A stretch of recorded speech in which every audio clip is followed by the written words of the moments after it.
Ya, dari rilis penyebab kematian diplomat muda kita akan membahasnya bersama kriminolog yang juga Direktur Eksekutif Lemkapi, Edi Hasibuan. Selamat sore, Pak Edi. Selamat sore. Baik, Pak Edi, terima kasih sudah bergabung bersama kami dan sudah menunggu cukup lama ya. Ini memang rilisnya juga tadi terdorong, bahkan lama sekali bahkan menunggunya. Terima kasih, Pak. Pak, ini penyebab kematian dinyatakan bahwa kematiannya tidak diakibatkan oleh hal yang lain. Artinya mungkin bisa dikatakan bunuh diri begitu ya. Apakah Anda setuju atau bagaimana tanggapan Anda mengenai diksi yang digunakan ini oleh pihak kepolisian?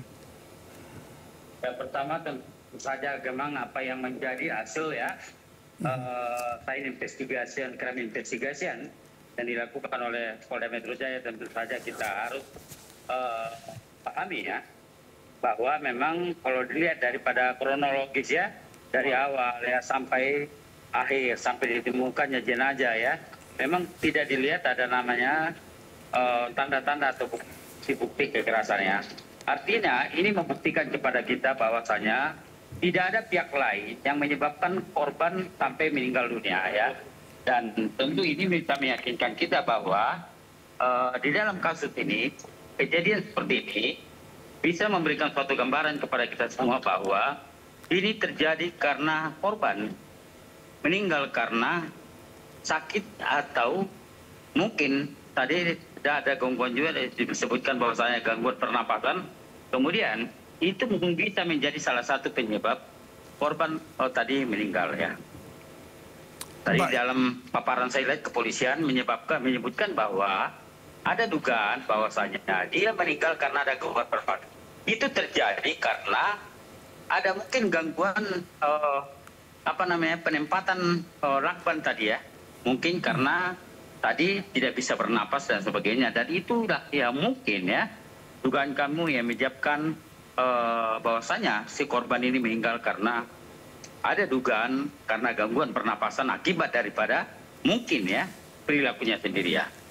Pak Edi, Anda sebelumnya sempat menganalisa ini akibat dibunuh atau memang bunuh diri? Ya, memang dulu banyak keraguan buat kita ya. Kenapa keraguan? Karena kita lihat bahwasanya ada lakban di dalam mukanya, ya. Ada lakban di dalam muka korban, kepala korban. Kemudian ada dugaan juga, misalnya menyebutkan bahwa itu diduga ada pihak lain, ya. Kemudian karena pada saat itu memang tidak disebutkan bagaimana kondisi TKP yang sebenarnya ya. Tentu memang itu meragukan banyak pihak ya. Itu membuat kecurigaan banyak pihak bahwasanya korban ini juga dibunuh ya. Mungkin bisa saja pada saat itu dia meninggal karena mungkin ada pihak lain kemudian memperlakukan seperti dia menolak seperti terjadi karena bunuh diri ya. Namun ketika misalnya lihat polisi memaparkan bahwasanya ada 3 alat ya. 3 alat yang digunakan oleh korban ini, kemudian termasuk kunci, itu ada 3 lapisan ya. Dan itu tentunya memang akan memperkuat bahwasanya korban meninggal karena gangguan pernapasan tadi, kemudian bukan karena ada perilaku pihak lain ya. Baik, jadi secara otomatis yang dugaan bahwa ini dibunuh begitu, ini gugur dengan sendirinya begitu Pak ya? Ya, tentu saja memang karena bagaimanapun juga kita harus percaya bahwasanya apa yang menjadi hasil ya scientific crime investigation, saya kira kita harus percaya demikian ya, sehingga apa yang menjadi paparan pihak kepolisian bahwasanya disebutkan bahwa dia kalau lihat daripada situasi kamar tidak ditemukan adanya namanya ada pihak lain di sana ya. Dan ini akan memperkuat bahwa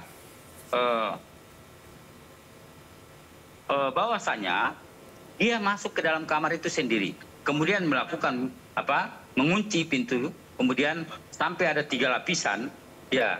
Dan itulah sebetulnya yang memperkuat bahwasanya tidak dia meninggal karena ada pihak lain. Kemudian yang kedua adalah kita juga harus melihat bahwasanya ada namanya obat-obatan yang ditemukan di dalam hasil otopsi dan juga forensik yang ada ya, bahwasanya ditemukan ada obat, bahwasanya memang korban ini mengalami sakit yang sangat luar biasa. Bahkan kalau kita lihat ya, dia beberapa kali hampir melakukan bunuh diri ya. Tentu itu akan membuat suatu kesimpulan ya, bahwa saya memang korban ini sudah lama menderita, kemudian dia putus asa, ada frustasi, kemudian ada upaya-upaya untuk melakukan bunuh diri ya. Namun demikian kalau kita lihat daripada apa yang terjadi penemuan itu ya, ya mungkin ada kecenderungan memang korban ini meninggal karena ada gangguan pernapasan ya. Karena mungkin akibat daripada lakban tadi yang dibalutkan di kepala, kemudian itulah yang menyebabkan korban itu susah untuk bernapas ya. Baik, jadi memang ada beberapa temuan yang sebelumnya memang kita kan tidak tahu, kita tidak diberitahukan oleh polisi juga, termasuk seperti email mengenai untuk terapi, lalu kemudian ada beberapa percakapan yang menyatakan ingin mengakhiri hidup, seperti itu juga kita tidak tahu. Nah, tetapi yang menjadi kecurigaan juga adalah begini, Pak. Handphone yang ditemukan di dalam kamar justru yang sudah lama tidak dipakai. Nah, yang hilang sampai saat ini adalah yang sering dipakai sampai hari H. Nah, ini Anda ada kecurigaan nggak dari sisi ini gitu? Ya, saya kira bisa saja ya. Tetapi juga lagi-lagi adalah kalau kita lihat bahwasanya dari itu ya, memang itu menjadi dasar kepolisian adalah biasanya penyidik akan melihat, termasuk juga misalnya bukti digital. Ya, bukti digital itu sejak awal saya sampaikan itu sangat menentukan kemana dia pergi, kemudian apa yang dirasakannya, kemudian dia bicara dengan siapa saja, kemudian bagaimana apa yang dirasakannya, kemudian dia melakukan komunikasi dengan siapa saja, itu akan menentukan di dalam bukti digital. Ya, dan tadi sudah dipaparkan oleh pihak kepolisian bahwasanya korban ini sudah lama sekali merasakan sakit. Korban ini sudah lama sekali merasakan ada rasa keputusasaan, ada rasa tidak ada lagi misalnya itu karena rasa sakit yang dialaminya ya. Dan ini tentunya menjadi salah satu bukti yang sangat penting. Dan memang kalau kita lihat ini kan dari awal tidak pernah diungkapkan ya. Bagaimana perasaan, kemudian juga hasil email. Tapi siapa tahu mungkin di dalam handphone yang hilang itu justru di situ ada berbagai pernyataan-pernyataan yang justru kita jadi pertanyaan sebenarnya. Bukannya tidak mau percaya, tapi kok ini hilang begitu-begitu saja gitu. Sementara kan itu bisa dideteksi oleh BTS-BTS yang dilewati oleh handphone tersebut kan. Ya, saya memang berharap agar handphone yang biasa digunakan oleh korban ini bisa ditemukan polisi sehingga tidak meragukan ya. Tidak meragukan masyarakat ya. Kemudian kalau kita lihat ya, ini akan menjadi semakin meyakinkan masyarakat ketika handphone itu ditemukan ya. Dan memang kalau kita lihat ya dari fakta-fakta ya, kemudian memang yang membuat kita agak curiga sedikit kemana itu handphone gitu ya. Iya. Dan kenapa bisa mendadak hilang begitu? Tugas Polda Metro Jaya, kita harapkan handphone ini segera ditemukan, kemudian itu bisa juga menjawab ya. Jika ada masyarakat yang meragukan, saya kira itu yang menjadi kunci pentingnya nanti ke depannya. Baik, Pak Edi Hasibuan, terima kasih banyak Pak sudah berbagi bersama kami di Sindo Sore dan sudah nunggu cukup lama Pak ya. Salam sehat selalu. Ya, salam sehat. Ya pemirsa, tidak adanya keterlibatan pihak lain sesuai dengan laporan dan hasil uji laboratorium identifikasi Polri. Bahkan sidik jari yang ada di lakban penutup kepala area Daru Pangayunan juga dipastikan milik almarhum. Dari beberapa barang bukti yang sudah diamankan oleh rekan kita, kami melakukan pengembangan. Dan salah satu yang diperoleh mengenai sidik jari, yaitu yang terdapat pada lakban warna kuning merek Daimaru, yang dimana digunakan menutup atau melilit dari saudara ADP. Dan kemudian dari lakban yang kita amankan dilakukan penelitian lebih lanjut sesuai dengan kaidah keilmuan dan juga aturan ketentuan yang ada. Ya, kita lakukan treatment yaitu melalui kimia basah, melalui kristal violet, ya. Diperoleh sidik jari di mana ada beberapa sidik jari namun yang memang memenuhi syarat ataupun layak bisa diperiksa atau dibaca, yaitu 1, dan kita lakukan pemeriksaan lebih lanjut ya sesuai dengan kaidah karakteristik yang ada, ya diperoleh dan dibandingkan dengan sidik jari yang dimiliki oleh saudara ADP sesuai dengan kaidah keilmuan bahwa minimal 12 karakteristik yang diperoleh yang harus ada, bahwa itu bisa dikatakan sama hasil dari pengembangan yang ada di Lakban dengan sidik jari yang kita ambil dari saudara ADP memenuhi kriteria persyaratan 12 titik yang sama. Ya, jadi hasil dari tim identifikasi utama terkait pencarian sidik jari bahwa di Lakban yang diperoleh yaitu sidik jari dari saudara ADP. Sementara itu, tim dari Direktorat Reserse Siber Polda Metro Jaya memastikan rekaman CCTV yang dikumpulkan bersesuaian. Tidak ditemukan adanya pemotongan ataupun penyisipan dari 20 CCTV yang diperiksa. Sementara dari email korban diketahui ada sejumlah email yang menyatakan soal keinginan bunuh diri. Barang-barang tersebut kami lakukan pemeriksaan yang menggunakan standarisasi internasional yaitu ISO 17025, kemudian 27037 dan 27042, di mana tata cara dan prosedurnya adalah melakukan namanya collecting, acquiring, analisis, dan investigasi. Jadi proses yang kami lakukan menggunakan prosedur namanya komputer forensik, storage forensik, mobile phone forensik, internet dan cloud forensik, kemudian multimedia forensik. Dari proses tersebut kami akan melakukan namanya relevansi terhadap peristiwa yang ditangani, baik dari amount data maupun timestamp yang terjadi. Dari report result, kami melakukan pemeriksaan atau analisis terhadap file multimedia dari CCTV, gambar yang diambil dari rekaman CCTV sebanyak 20 titik. Kami melakukan analisa namanya analisa base metadata, kemudian stream data, frame by frame, dan GOP. Jadi keseluruhan file video yang kami analisa, mulai dari gambar atau video di Kemenlu, kemudian di GI, kemudian di tempat kos almarhum, kami tidak menemukan adanya motion atau gerakan atau gambar yang memiliki atau muatan tindakan kekerasan fisik. Kemudian terhadap barang-barang lainnya yang diduga dikuasai atau digunakan oleh almarhum, salah satu temuan yang menarik dari digital forensik adalah pada perangkat seluler handphone, di mana perangkat tersebut aktif pertama berdasarkan devices, riwayat devices. Jadi handphone tersebut aktif pertama tanggal 29 Juni 2019, kemudian terakhir digunakan komunikasi tanggal 20 September 2022. Dari handphone tersebut, kami menemukan adanya pengiriman email yang dimiliki atau digunakan oleh pengguna digital evidence.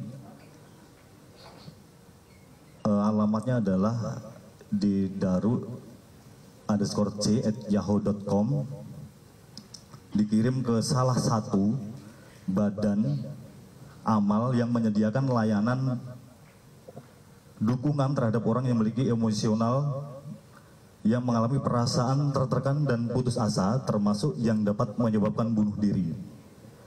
Itu kami menemukan sebanyak 2 segmen. Segmen yang pertama di tahun 2013, dimulai dari tanggal 20 Juni 2013 sampai dengan 20 Juli 2013. Di situ sudah saya sampaikan ke penyidik yang menangani. Pada intinya adalah menceritakan tentang alasan ada keinginan untuk bunuh diri. Kemudian di segmen tahun 2021, dimulai dari tanggal 24 September 2021 sampai dengan 5 Oktober 2021, sebanyak 9 segmen, jadi sebanyak pengirimannya 9 segmen. Intinya adalah sama, ada niatan yang semakin kuat untuk melakukan bunuh diri karena problem yang dihadapi. Kira-kira itu yang kami temukan yang potensial, rekaman yang diberikan kepada kami di laboratorium forensik setelah dilakukan analisis by basisnya metadata, stream data, kemudian frame by frame, dan juga GOP. GOP itu adalah group of picture, masing-masing frame. Tidak ditemukan adanya penyisipan atau pemotongan frame sepanjang video yang memiliki durasi tertentu. Jadi kami sudah melakukan penelitian sebanyak 130 event yang dimulai dari basement kemudian sampai dengan dilakukan identifikasi di tempat kos tanggal 8. Jadi kami tidak menemukan adanya konten-konten yang bermuatan atau gerakan-gerakan yang memiliki muatan adanya. Tim Asosiasi Psikologi Forensik mengungkapkan almarhum Arya Daru Pangayunan sempat mencoba akses layanan kesehatan mental secara daring beberapa tahun lalu. Salah satu temuan ini didapatkan tim dengan melakukan metode otopsi psikologis. Yang pertama, almarhum merupakan individu yang dikenal di lingkungannya sebagai pribadi dengan karakter positif. Beliau bertanggung jawab, suportif terhadap rekan kerja, pekerja keras, sangat diandalkan, dan merupakan individu yang peduli terhadap lingkungannya. Sebagai sosok yang kedua, sebagai sosok yang selalu berusaha menampilkan karakter diri, kualitas diri yang positif di lingkungan, almarhum mengalami kesulitan dalam mengekspresikan emosi negatif yang kuat, terutama dalam situasi tekanan yang tinggi. Tekanan tersebut dihayati secara mendalam sehingga mempengaruhi bagaimana almarhum memandang dirinya, memandang lingkungan, memandang masa depan. Almarhum berusaha menginternalisasi berbagai emosi negatif yang dirasakan dan berupaya untuk tidak menunjukkannya di depan orang lain. Meskipun demikian, kami menemukan bahwa pada almarhum ada riwayat di mana almarhum berupaya untuk mengakses layanan kesehatan mental secara daring. Terakhir kali dari data-data yang dihimpun, kami melihat kurang lebih sekitar tahun 2021. Awalnya dari data yang dihimpun di tahun 2013. Yang ketiga, ini kami pikir juga sangat penting bagaimana kita memahami situasi kehidupan almarhum, bahwa masa akhir kehidupannya sebagai diplomat, almarhum bertugas yang sangat mulia melakukan perlindungan terhadap warga negara Indonesia. Almarhum adalah pekerja kemanusiaan. Beliau memikul berbagai tanggung jawab, menjalankan tugas peran profesional, sekaligus peran-peran humanistik sebagai pelindung, pendengar, sebagai rescuer, penyelamat bagi WNI yang terjebak dalam situasi krisis, demi memastikan bahwa negara hadir bagi WNI yang ada di luar negeri. Bapak Ibu sekalian, perlu kita ketahui bahwa peran tersebut tentu menuntut empati yang tinggi, kepekaan emosional yang mendalam, ketahanan psikologis, sensitivitas sosial, yang ini semua tentu menimbulkan dampak seperti burnout, compassion fatigue atau kelelahan kepedulian, terus menerus terpapar dengan pengalaman-pengalaman penderitaan, vicarious trauma. Nah, dinamika psikologis tersebut kami temukan di masa akhir kehidupannya. Yang keempat, meskipun menghadapi dinamika psikologis yang kompleks, karakteristik kepribadian almarhum yang berusaha untuk menekan apa yang dirasakan membuat almarhum cenderung sulit untuk atau mengalami hambatan dalam mengelola kondisi psikologis negatif yang dialaminya secara adaptif dan cenderung berusaha untuk menutupinya. Dinamika dalam diri tersebut membuat almarhum mengalami hambatan personal untuk mengakses dukungan, bantuan psikologis dari lingkungan terdekat, dari tenaga profesional kesehatan mental. Setelah terakumulasi, penghayatan almarhum tersebut mengenai dirinya, masalah, tekanan hidup di episode terakhir kehidupannya ini, kemudian mempengaruhi proses pengambilan keputusan almarhum terkait cara kematiannya atau upaya untuk mengakhiri kehidupannya. Bapak Ibu, masyarakat sekalian, kami Apsifor menegaskan bahwa kondisi psikologis individu tidak dapat disederhanakan hanya dari satu aspek kehidupan. Melainkan kita perlu memahami hasil interaksi dari berbagai faktor, faktor personal, faktor profesional, sosial, dan struktural. Oleh karena itu tidak ada satu faktor tunggal yang dapat menjelaskan kondisi psikologis. Ada beberapa luka lecet di bagian wajah dan leher korban dalam pemeriksaan forensik oleh dokter RSCM. Penyebab kematian disimpulkan karena korban tidak bisa bernafas. Luka terbuka dangkal pada bibir bagian dalam, luka-luka lecet pada wajah dan leher, serta memar-memar pada wajah, bibir bagian dalam, dan anggota gerak atas kanan akibat kekerasan tumpul.